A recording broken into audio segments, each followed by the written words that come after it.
est grave. Patriotisme oblige que tout politicien verrait en casquette une brebis galeuse. Tout média en lieu et place de dire juste l'information, ainsi que tout leader ou faiseur de l'opinion publique qui iront dans le sens de critiquer sans vergogne par des propos outrageants et ont tendance à saper les efforts du chef de l'État.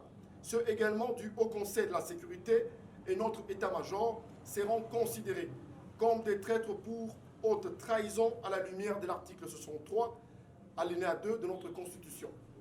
Répondant à l'appel du chef de l'État, son Excellence Félix Antoine Tshisekedi Tshilombo, la jeunesse de G4, Fédération de l'ICASI, sous la conduite de notre camarade fédéral Tambouka Bissimois Olivier, jeunesse constituée de ses membres effectifs, ses cadres, ses sympathisants et celle de la ville entière de l'ICASI, sur la question de s'enrôler massivement dans nos forces armées.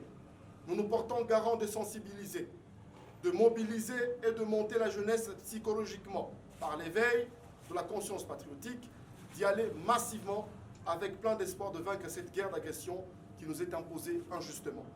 Cette guerre qui a vu nos sœurs, nos mères être violées, nos frères être décapités, nos enfants être éventrés dont les intestins gissaient à même le sol dans un bain de sang, certains criant, pleurant sur le dos des cadavres de leurs mères.